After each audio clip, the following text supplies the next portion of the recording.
দেখছো কত বড় সাহস ছোট লোকটার, আমার গাড়িটা নষ্ট করে দিয়েছে। এই ছোট লোকের বাচ্চা, তো কোনো কমন সেন্স নাই? আপনারা আমার লোকে এমন কেন করতেছেন? এমন করবো না তো কি করবো? হ্যাঁ, তোকে আদর করবো নাকি মাথায় তুলে নিয়ে নাচবো? তুই আমার এত দামি গাড়িটার কি করেছিস? দেখো না দাগ পড়ে গিয়েছে, কিছু তো একটা বলো। এই ছোট লোকের বাচ্চা, তুই যে গাড়ির উপরে ময়লা রেখেছিস, তুই জানিস এই গাড়ির দাম কত? তোর 2টা কিডনি বিক্রি করলেও তো এই গাড়ির দাম হবে না। আরে কিডনি কি, তোর 14 গোষ্ঠী কিডনি বিক্রি করলেও এই গাড়ির দাম হবে না। সেটা যদি বুঝতো তাহলে একটু হুঁশ জ্ঞান করে তারপরে গাড়ির উপরে এই জিনিসগুলো রাখতো। ইস কি নোংরা ময়লা এগুলো আমার গাড়ির উপর। আরে আপনারা তো আমার কোনো কথাই শুনতেছেন না। এই ছোট লোক, তোর কি কথা শুনবো? হ্যাঁ, কি কথা শুনবো?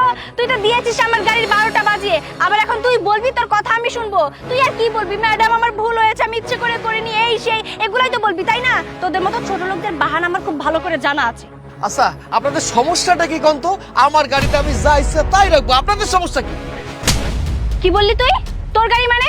কিসের তোর গাড়ি? দেখেছো বোবার মুখে বুলি ফুটেছে। একে তো নোংরা আবর্জনা দিয়ে গা ভর্তি, ছোট লোক যেন কোথাকার, আবার বলছে কি না আমার গাড়ি। এই বাবার জীবনে দেখেছিস এত দামি গাড়ি? বলছিস যে তোর গাড়ি? কি সমস্যা আপনার? আপনি চিনেন অনেকে, না চিনে জানেন আপনি ওনার গায়ে হাত তুলছেন কি করে? এত ভাবাভাবির কিছু নেই, এসব ছোট লোকদের ভেবে আবার কথা বলতে হবে নাকি? ড্রেস আপের কি অবস্থা, নোংরা আবর্জনায় ভর্তি, কোত্থেকে উঠে এসেছে আল্লাহ মাহবুব জানে, ডাস্টবিন থেকে উঠে এসেছে। এর সাথে আবার কি বুঝে শুনে কথা বলতে হবে আবার? হ্যাঁ, কি? আপনি কার সাথে কথা বলছেন? আপনার কি বিন্দু পরিমাণ ধারণা আছে? কে আবার হবে? অবশ্যই কামলা হবে। গেটআপ সেটআপ দেখে সেটাই বোঝা যাচ্ছে, হয়তোবা কোনো বাড়িতে কামলা দিয়ে তারপরে বাড়ির দিকে যাচ্ছিল। আর তাছাড়া এরকম কামলা না আমাদের বাড়িতে আমরা 10টা 20টা করে পুষতে পারি। আর আমাদের এইদিকে প্রজেক্টের কাজ চলছে, হয়তোবা সেখানেও কামলা দিচ্ছে। কি বলো? একদম ঠিক বলেছো তুমি। আপনি যে গাড়িটা আপনার বলছেন, একবার আপনি কি দেখেছেন যে গাড়িটা আপনার কিনা? আমার জানতে হবে না, আমার গাড়ি অবশ্যই আমি চিনবো। আমি না চিনে কি আপনি চিনবেন নাকি? অদ্ভুত কথাবার্তা, এটা আমারই গাড়ি। ও আচ্ছা, কষ্ট করে না নিজের গাড়িটার দিকে একটু তাকিয়ে দেখবেন যে গাড়িটা আপনার কিনা। উফ, দেখার কি আছে বলো তো? হ্যাঁ দেখলাম। এই যে এই গাড়িটা আপনাদের না, এই গাড়িটা আমার। কি এবার বিশ্বাস হলো তো? কথাবার্তা বলতে গেলে না একটু সাবধানে বলতে হয়। বলছি দেখেন পিছনের দিকে যে সাইনবোর্ডটা দেখছেন, মাসুম কামাল খান, এই হচ্ছেন সেই মাসুম কামাল খান। কি বলছেন আপনি? উনি হচ্ছেন মাসুম কামাল স্যার? জি, ইনি সেই মাসুম কামাল খান। আর এখানে যে জমিগুলোর প্রজেক্টের কাজ চলছে সবগুলোই ওনার। আমরা তো ওনার সাথেই প্রজেক্ট নিয়ে একটা ডিলের ব্যাপারে যাচ্ছিলাম।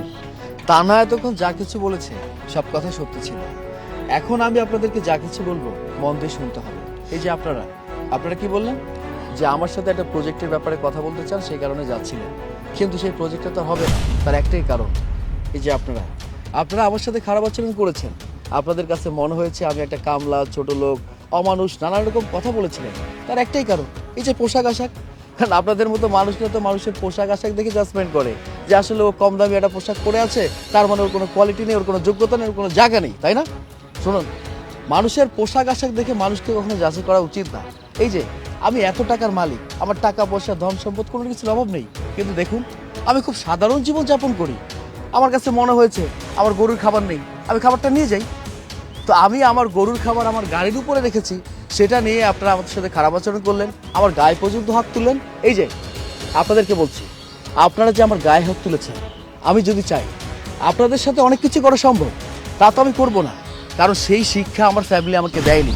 ও আরেকটা কথা, আমার কাছে যেটা মনে হয়েছে, এই যে এখানে প্রজেক্টের কাজ চলছে, আমার পোশাক আশাক দেখে আপনাদের কাছে মনে হয়েছিল আমি এখানকার স্টাফ। আমাকে পেটালেন, আমার গায়ে পর্যন্ত হাত তুললেন, আমার সাথে নানান রকম কথা বললেন, বকাচকা করলেন, আমি জানোয়ার, আমি ছোট লোক, আমি অমুক, আমি তমুক। এই যে আপনারা যখন জানতে পারলেন যে আমি এই প্রজেক্টের মালিক, ঠিক তখনই আপনারা নিজেকে পরিবর্তন করে ফেললেন। কিন্তু আমার মতো অসংখ্য মানুষ তো এখানে আছে, মানে আমার মতো বেশভূষার কিছু মানুষ আছে, তারা সত্যিকার অর্থে এখানকার স্টাফ। এইটা আমি বুঝতে পেরেছি যে আপনাদের মতো মানুষের কাছে আমার এখানকার যে স্টাফগুলো আছে তারা কখনো নিরাপদ না। আর আমার স্টাফ যেখানে নিরাপদ না, সেখানে আপনাদের মতো মানুষ আমার সাথে প্রজেক্ট ডিল করবে, সেই প্রজেক্টটা আগাবে, সেটা তো কখনোই সম্ভব না। তাই ভালো ভালোই বলছি, এখন এই মুহূর্তে আপনারা এখান থেকে চলে যাবেন। বুঝতে পেরেছি?